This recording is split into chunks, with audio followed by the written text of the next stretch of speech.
के बीपीएससी जो सिलेबस रखा है उस सिलेबस में बिहार विशेष के अंतर्गत कई सारे जो एग्ज़ाम में इससे रिलेटेड क्वेश्चन पूछा गया है, तो उन टॉपिक को हम लोग जो है कवर करते चलेंगे। अब एक बात समझा जाए कि खनिज जो संपदा है इसकी उपलब्धता किसी भी देश को आर्थिक रूप से क्या बनाती है, महान बनाती है, आर्थिक रूप से विकसित बनाती है। लेकिन जब बिहार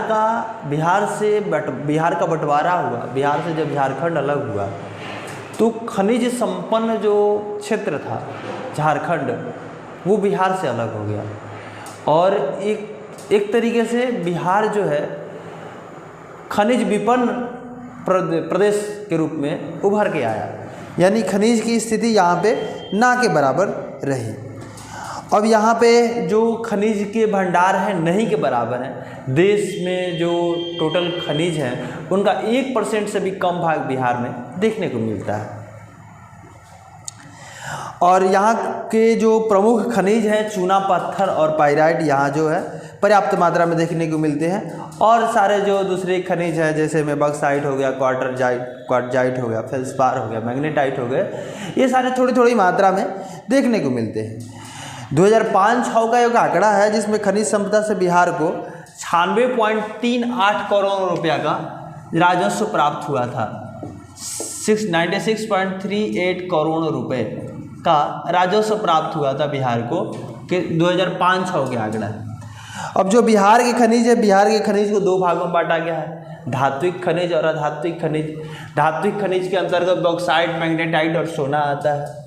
अधात्विक खनिज के अंतर्गत ये सारे खनिज आते हैं, चूना पत्थर, अभ्रक, dolomite, silica sand, pyrite, quartz, feldspar, चीनी मिट्टी, स्लेट, सोरा, ये सारे जो खनिज आते हैं ये अधात्विक खनिज के अंतर्गत आते हैं। हम लोग को ये समझना है कि जो खनिज संपन्न जो प्रदेश झारखंड, ये छोटा नागपुर का क्षेत्र है, छोटा नागपुर पठार का क्षेत्र है। ये छोटा नागपुर पठार वाला जो क्षेत्र है ये चूंकि बिहार से अलग हुआ है तो बिहार के नीचे झारखंड है, यहीं पे नीचे में क्या छोटा नागपुर पठार है। तो छोटा नागपुर पठार से सटे जो इलाके हैं वहीं पे बिहार में खनिज संपदा देखने को मिलती है। अधिकांश खनिजों का संकेंद्रण उसी क्षेत्र में है जो झारखंड से सटे हुए जिलों में है। कुछ एक खनिज है जिसको सोरा कहा जाता है, ये बिहार के उत्तरी बिहार में देखने को मिलता है और कोई खनिज उत्तरी बिहार में देखने को नहीं मिलता। अब बात है कि उत्तरी बिहार कहते किसको है, दक्षिणी बिहार कहते किसको है। बिहार के बीचों बीच यहाँ से गंगा नदी होकर निकलती है और गंगा नदी दो भाग में बिहार को बांट देती है। ऊपरी भाग जो होता है उत्तरी बिहार कहलाता है, निचली भाग जो होता है दक्षिणी बिहार कहलाता है। तो दक्षिणी बिहार के वो हिस्से जो झारखंड से सटे हुए हैं वहीं पे खनिज संपदा देखने को मिलती है। अब हम लोग को समझना है कि दक्षिणी बिहार के कौन कौन से जिले हैं जो झारखंड से सटे हुए हैं। जैसे में भागलपुर है, बांका है, फिर भागलपुर, बांका, जमुई, नवादा, गया, औरंगाबाद, रोहतास, कैमूर और एक और ज़िला है मुंगेर चूँकि सटा नहीं है झारखंड से लेकिन ये भी खनिज संपन्न जिला में आता है। तो यही ज़िले हैं, इन्हीं ज़िलों में हम लोग को देखना है। चाहे ये एक दिमाग में सेट कर लेना कि यही ज़िले हैं, इनको याद कर लीजिए, यहाँ से याद कर लीजिए भागलपुर, बांका, जमुई, नवादा, गया, औरंगाबाद, रोहतास, कैमूर, एक अलग से मुंगेर है। 9 जिला टोटल हैं, इनको याद हमको करके रखना है। अब आते हैं कि किस खनिज का कहाँ पे संकेंद्रण है। जैसे बॉक्साइट हो गया, बॉक्साइट कहाँ पे, गया में, जमुई में और बांका में। गया है कौन, गया ये है, जमुई है और बांका, ये 3 जिला है जहाँ पे बॉक्साइट देखने को मिलेगा। फिर गया, जमुई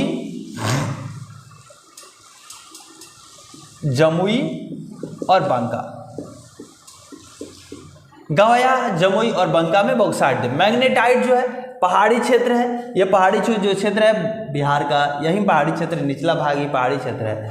इसी पहाड़ी क्षेत्र में खास करके ये वाला जो एरिया है गया, औरंगाबाद, रोहतास, कैमूर वाला जो एरिया है, इस क्षेत्र में मैग्नेटाइट देखने को मिलेंगे। सोना जो है, सोना भी बिहार में देखने को मिलता है, लेकिन बहुत अल्प मात्रा में।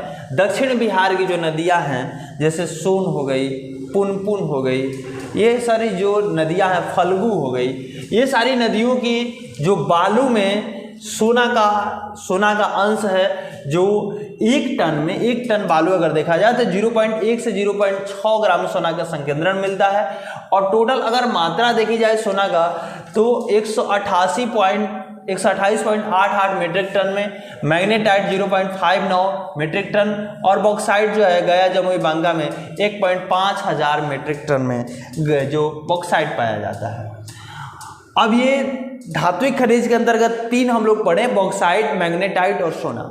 बॉक्साइट जो है गया, जमुई और बांका, गया, जमुई और बांका जिला में, मैग्नेटाइट इसी इलाका में पहाड़ी क्षेत्रों में, और जो सोना है इस दक्षिणी बिहार की जितनी सारी नदियां हैं उन नदियों के बालू में सोना देखने को मिलता है। मुख्य रूप से जमुई इलाका है जहाँ पे ऐसे और सारी जो नदियां हैं, यहाँ पे सोन हो गई, पुनपुन हो गई, फल्गु हो गई, गया क्षेत्र में फल्गु नदी बहती है जिसको निरंजना नदी भी कहा जाता है। तो ये सारी नदियों में जो है बराकर नदी जमुई क्षेत्र में बहती है। तो ये सारी नदियों के जो बालू होते हैं, बालू में सोना के अवशेष देखने को मिलते हैं। फिर अधात्विक खनिज आता है। अधात्विक खनिज में जो सबसे ज़्यादा बिहार में सबसे ज़्यादा चूना पत्थर और पाइराइट देखने को मिलते हैं, तो इन्हीं का सबसे ज़्यादा भंडार है। तो चूना पत्थर जो है 2 जिला में, रोहतास और कैमूर, इन 2 जिला में चूना पत्थर देखने को मिलता है। और इस चूना पत्थर का जो मात्रा अगर देखा जाए तो 210.85 हजार मीट्रिक टन चूना पत्थर का मात्रा है। और इस चूना पत्थर का उपयोग जो है सीमेंट उद्योग में किया जाता है। यही वजह है कि रोहतास में जो है डालमिया नगर है, डालमिया नगर में सीमेंट का जो कारखाना है। फिर अभ्रक बिहार में कहाँ देखने को मिलेगा? नवादा में, जमुई में, बांका में। देखिए यहीं पे है नवादा, जमुई और बांका, ये 3 जिला में क्या मिलेगा हम लोग का? अभ्रक देखने को मिलेगा। बिहार में मस्को व्हाइट अभ्रक का प्रकार मिलता है। ये सबसे उत्तम किस्म का अभ्रक है, ये बिहार से प्राप्त होता है, मस्को व्हाइट अभ्रक। नवादा, जमुई और बांका जिला याद रखना है, नवादा, जमुई और बांका में। डोलोमाइट जो खनिज है ये कैमूर और रोहतास जिला से मिलता है, यहीं पे रोहतास और कैमूर है, इसे डोलोमाइट मिलता है। फिर सिलिका सैंड जो है यहाँ पे मुंगेर से, सिलिका सैंड मुंगेर से। पाइराइट रोहतास में, पाइराइट जो है रोहतास में एक जो महत्वपूर्ण है, इसको आमझोर पहाड़ी, एक ऐसी पहाड़ी है जहाँ से कई सारे खनिज के मिलने की संभावना है, कई सारे खनिज यहाँ से मिल रहे हैं। तो आमझोर पहाड़ी को याद करके रखा जाएगा कि आमझोर पहाड़ी किस क्षेत्र में है, किस जिला में है? रोहतास में है। और इस रोहतास से पाइराइट हम लोग को, रोहतास से देखिए कई ना, चूना पत्थर भी रोहतास में है, डोलोमाइट भी रोहतास में है, पाइराइट भी रोहतास में है। और तो यहाँ से कई सारे खनिज देखने आमझोर पहाड़ी से देखने को मिलते हैं। फिर क्वार्टज है, क्वार्टज एक प्रकार का कीमती पत्थर है। गया, नवादा और मुंगेर में इसका जो संकेंद्रण देखने को मिलता है, ये गया है, फिर नवादा है और मुंगेर है, 3 जिला में जो क्वार्टर्स देखने को मिलता है। फिर फेल्सपार है, बिहार के दक्षिणी जिलों में देखने को मिलते हैं। चीनी मिट्टी बांका, मुंगेर और भागलपुर। देखिएगा बांका कौन है? बांका ये है, मुंगेर ये है, ये भागलपुर। इस क्षेत्र में क्या है? चीनी मिट्टी देखने को मिलेगा। फिर जो है स्लेट, लखीसराय, मुंगेर और भागलपुर। यहाँ पे बगल में मुंगेर के बगल में लखीसराय होगा, फिर मुंगेर होगा, भागलपुर। यहाँ पे इस इलाका में जो स्लेट देखने को मिलता है। सोरा उत्तरी बिहार में, उत्तरी बिहार के इस इलाका में, पश्चिमी चंपारण, पूर्वी चंपारण, मुजफ्फरपुर, इस सारे इलाके में। परमाणु खनिज के अंतर्गत ग्रेफाइट आता है। ग्रेफाइट मुंगेर और रोहतास में मिलता है। इसे ब्लैक लीड ग्रेफाइट को कहा जाता है, प्लम्बो भी कहा जाता है। ईंधन खनिज के अंतर्गत खनिज तेल, और खनिज तेल का जो संकेंद्रण है वो गंगा नदी द्रोणी में ये देखने को मिल सकता है। इसका खोज भी हो रहा है, संभावना है कि इस क्षेत्र में गंगा नदी द्रोणी में ईंधन खनिज हम लोग को मिलेगा। तो ये जो है दरभंगा और चंपारण क्षेत्र में इसका खोज हो भी रहा है। और तो ये बिहार के खनिज हैं।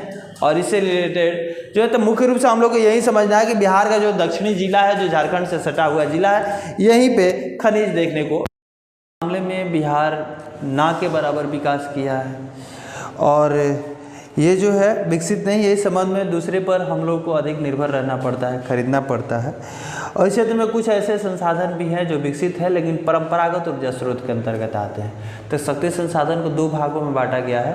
परंपरागत ऊर्जा स्रोत से शक्ति जो प्राप्त किया जाता है, जो विद्युत बनाया जाता है, और जो गैर परंपरागत स्रोतों से जो ऊर्जा बनाई जाती है, विद्युत बनाई जाती है। दो प्रकार के शक्ति संसाधन बताए गए हैं। तो बिहार में जो परंपरागत ऊर्जा स्रोत का ही विकास कुछ देखने को मिलता है, गैर परंपरागत ऊर्जा स्रोतों के जो शक्ति संसाधन होते हैं उनका विकास बहुत कम देखने को मिला है।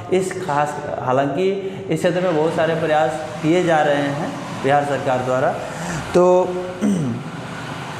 इसमें जो है कि परंपरागत ऊर्जा स्रोतों के अंतर्गत हम लोगों को तापीय विद्युत परियोजनाएं जो हैं, तापीय विद्युत परियोजना का बहुत ज़्यादा विकास हुआ है। जिसमें 3 तापीय विद्युत परियोजना कहलगांव, कांटी और बरौनी, ये 3 तापीय विद्युत परियोजनाओं का प्रमुख स्थान है। कहलगांव जो है, कहलगांव भागलपुर जिला में है। इसकी उत्पादन क्षमता 840 मेगावाट है। और एनटीपीसी जो नेशनल थर्मल पावर कॉरपोरेशन है, वो इसका जो है इसके द्वारा संचालित होता है, एनटीपीसी के द्वारा। कांटी जो तापीय विद्युत परियोजना है, इसकी उत्पादन क्षमता 120 मेगावाट है। ये मुजफ्फरपुर जिला में स्थित है। और बरौनी जो है 145 मेगावाट इसकी उत्पादन क्षमता है। ये रूस के सहयोग से इसे बरौनी में स्थापित किया गया है। कुछ प्रस्तावित तापीय परियोजना है 2, एक बाढ़ तापीय विद्युत परियोजना, एक नवीनगर तापीय विद्युत परियोजना। बाढ़ तापीय विद्युत परियोजना बाढ़ में स्थापित किया गया, पटना में बाढ़ अनुमंडल के अंतर्गत आता है। तो बाढ़ को एनटीपीसी बना रहा है और इसकी क्षमता जो 200 मेगावाट है। नवीनगर एनटीपीसी और रेलवे के सहयोग द्वारा बनाया जा रहा है। फिर जो है परंपरागत ऊर्जा स्रोत के अंतर्गत जल विद्युत के बारे में हम लोग, जल से भी बिहार में विद्युत का उत्पादन होता है। ये जो तापीय विद्युत है, ये कोयला से जो विद्युत का उत्पादन होता है उसके अंतर्गत है। जल विद्युत है, 19 जल से विद्युत बनाने के लिए बिहार में 1982 ईस्वी में बिहार राज्य विद्युत निगम का गठन किया गया। और इसके अंतर्गत डेहरी में पश्चिमी सोन परियोजना, जो पश्चिमी नहर है उस पर डेहरी में पश्चिमी सोन परियोजना नाम से एक विद्युत संयंत्र की स्थापना की गई, जहां से जल से विद्युत उत्पादन किया जाता है। वारुण पूर्वी सोन नहर, पूर्वी से जो सोन नहर है, सोन नहर के 2 भाग हैं। तो उसमें वारुण जो सोन नहर है, वारुण जगह पे पूर्वी सोन नहर पर भी जो है जल विद्युत उत्पादन करने के लिए औरंगाबाद जिला में इसको बनाया गया है। फिर वाल्मीकि नगर है और कटैया परियोजना है। वाल्मीकि नगर पश्चिमी चंपारण में, कटैया परियोजना के द्वारा इन सारी 3 परियोजनाओं, जैसे एक डेहरी पश्चिमी सोन नहर, एक वारुण पूर्वी सोन नहर और वाल्मीकि नगर और कटैया परियोजना, ये 4 परियोजनाओं के द्वारा बिहार में जल से विद्युत बनाया जाता है। कुछ निर्माणाधीन जल विद्युत परियोजना है, अभी काम बन रहा है। जैसे में 6 गो निर्माणाधीन जल विद्युत परियोजना है। एक कलेर है, कलेर अरवल में बन रहा है। अगनूर बगहा पश्चिमी चंपारण में, ओबरा औरंगाबाद में, तेजपुर डेहरी रोहतास में, नासरीगंज जो है रोहतास में, और नोखा का जयनगर। ये 6 जल विद्युत परियोजनाओं पर काम चल रहा है। ये 4 जो है, जैसे पश्चिमी सोन नहर डेहरी वाला, पूर्वी सोन नहर वारुण वाला, फिर वाल्मीकि नगर और कटैया परियोजना, ये 4 परियोजनाओं से बिहार में जल से विद्युत उत्पादन किया जाता है। 6 का भी निर्माण काम चल रहा है। अब जो ये जो परंपरागत ऊर्जा स्रोत के अंतर्गत यही ध्रुव स्रोत हैं जिनसे बिहार में विद्युत का उत्पादन किया जाता है। एक तापीय विद्युत, एक जल विद्युत। गैर परंपरागत ऊर्जा स्रोतों में बहुत ज़्यादा विकास देखने को नहीं मिला है बिहार में। और लेकिन विकास के लिए नवीकरणीय ऊर्जा विकास अभिकरण को नोडल एजेंसी बनाया गया है गैर परंपरागत ऊर्जा स्रोतों के विकास के लिए। और इसमें 92 संभावित स्थलों की ऐसी पहचान की गई है जहाँ से लघु जल विद्युत परियोजनाओं को विकसित किया जा सके। इसके अंतर्गत जो है पवन ऊर्जा से संबंधित भी कार्यक्रम चल रहे हैं, जिसमें चेन्नई की एक एजेंसी से बातचीत हो रही है बिहार सरकार की। फिर बायोगैस जो है, बायोगैस गांव में भोजन संबंधी आवश्यकताओं की पूर्ति के लिए एक महत्वपूर्ण साधन हो सकता है। और इसके अंतर्गत 1.25 लाख संयंत्र स्थापित किए गए हैं बिहार में, जिनके माध्यम से विद्युत की उत्पत्ति होती है, शक्ति की उत्पत्ति होती है, जिससे क्या बोलते हैं, जो किचन वाला काम है, खाना बनाने वाला काम है, इससे होता है। तो ये बिहार के जो है, बिहार के ये शक्ति संसाधन हुआ। और ये पूरा जो चैप्टर है, पूरा चैप्टर क्लियर है।